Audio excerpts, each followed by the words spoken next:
আপনার পরিচয়টা একটু বলে দেবেন। আমি ভাঙড়া অঞ্চল তৃণমূল কংগ্রেসের অঞ্চল সভাপতি বিকাশ মাহাতো।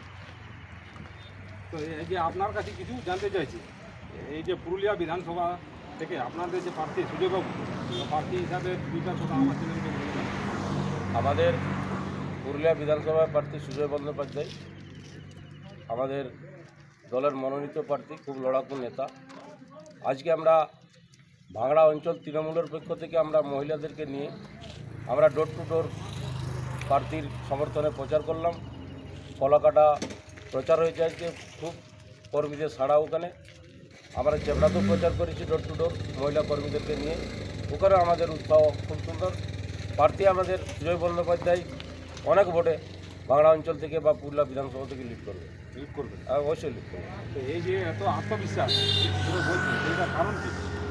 আত্মবিশ্বাস হচ্ছে, দেখুন আজকে মমতা ব্যানার্জি তথা দলের সুপ্রিমো যেটা পরিষেবা দিয়েছে সাধারণ মানুষের জন্য, তার উপরে নির্ভর করে আমরা মৃত্যু পর্যন্ত জন্ম থেকে মৃত্যু পর্যন্ত পরিষেবা দিয়েছি, তারই উপর ব্যাস করে আমরা তৃণমূল দল ওই পরিষেবার উপরে ভিত্তি করে ভোট হবে।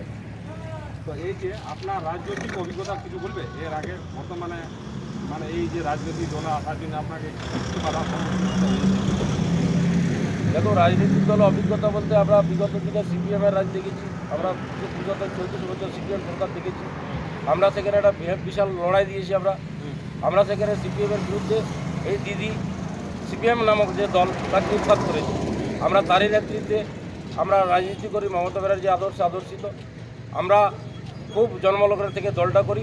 আর দিদির যা কাজ, দিদির যা মানুষের উপর আস্থা, দিদির যে ভরসা, সেটার উপর আমাদের বাংলা অঞ্চলের মানুষ প্রচুর সহানুভূতি ও উৎসাহ দিয়ে আমাদের প্রার্থীকে বিপুল ভোটে জয়যুক্ত করবে।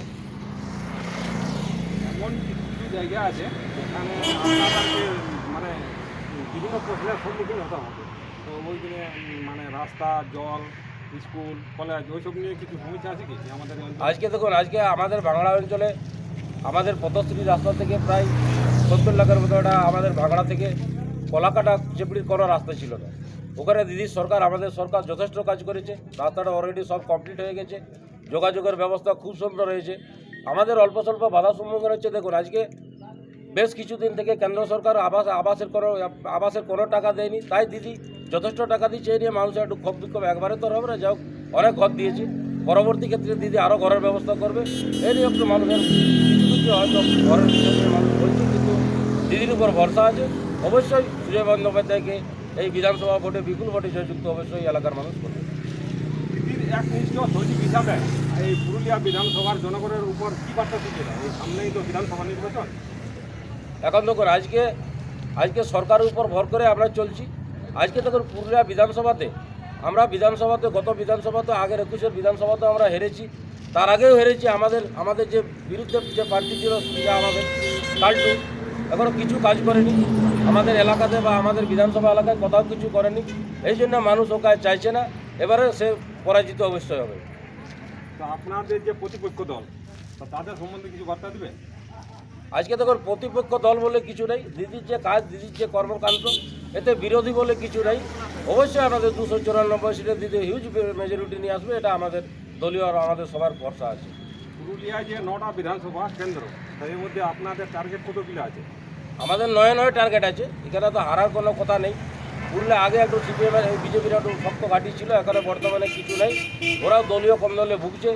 আমাদের বিধানসভায় যিনি প্রার্থী হয়েছেন, ওরও টিকিট পাওয়ার কথা ছিল না, কিন্তু যাই হোক কোনোভাবে পেয়েছে। এবার নিশ্চয়ই সে এবারে আমাদের বিজেপির যে প্রার্থী আছে সে পরাজিত হবে। আগামী দিনে আপনাদের যে প্রার্থী যদি পুরুলিয়া বিধানসভাতে জয়ী হয়, তা আপনারা কি করতে চাও পুরুলিয়া বিধানসভার জন্য? আজকে শিক্ষা দেখুন, পুরুলিয়া বিধানসভাতে যথেষ্ট কাজ হয়েছে, তাও অল্প স্বল্প যা ফোক যা কাজ বাকি আছে। আমাদের প্রার্থী সুজয় বন্দ্যোপাধ্যায় নির্বাচিত হওয়ার পর যতটুকু কার্য অল্প স্বল্প যেটা অধুরা কাজ আছে, সেটা উনি অবশ্যই সাকসেস করবেন বা যা কাজ আছে সেটা ঠিকঠাক করে করবেন।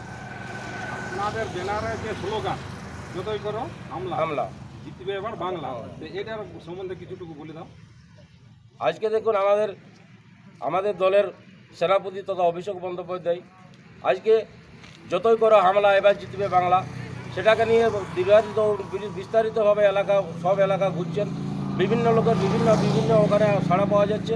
অবশ্যই আমাদের সেনাপতি এবার করো কি বলে যতই করো হামলা এবার জিতবে বাংলা, উনি বারবার এটাকে বলছেন। বা আমাদের আমাদের আমাদের জেলার মানুষ তথা আমাদের ওয়েস্ট বেঙ্গলের মানুষ ওটার উপর বেশ করে হামলা অবশ্যই করেছে বিজেপি, তাই হামলার জবাব অবশ্যই হবে এই ভোটে। তা এই যে হামলা শব্দটা আছে, এটা হামলা কে করছে? হামলা বিজেপি নামক দল হামলা করছে, আজকে নির্বাচন কমিশন হামলা করছে। আজকে তোর এসআইআর নিয়ে একটা বিরাট কিছু করেছে, সেটা নিয়ে মানুষের একটা এফেক্ট পড়েছে। বেশ কিছু সংখ্যক মানুষকে যারা আমাদের এখানে ভোটার, যারা প্রকৃত ভোটার, তাদেরকেও বাদ দিয়েছে। এ নিয়ে বিভিন্নভাবে হামলা ওরা করে চলছে। তার জন্য আমাদের দলের সুপ্রিমো জবাব দিয়ে জন্য সব রেডি আছে। অবশ্যই 294 ভোটে, অনেক ভোটে এবার লিড হবে আমাদের দলের পক্ষ থেকে। তো প্রথমের থেকে এইবারের বিধানসভা আসন কি বাড়বে আগের থেকে? অবশ্যই গোটা সারা যা পশ্চিমবঙ্গে? যা ছিল গোটা সারাবার যা ছিল আমাদের আসন 200 কিছু ছিল, 214 পরও এখন 200 250 মতো, 230-40 সিট অবশ্যই পাবো। নমস্কার। নমস্কার।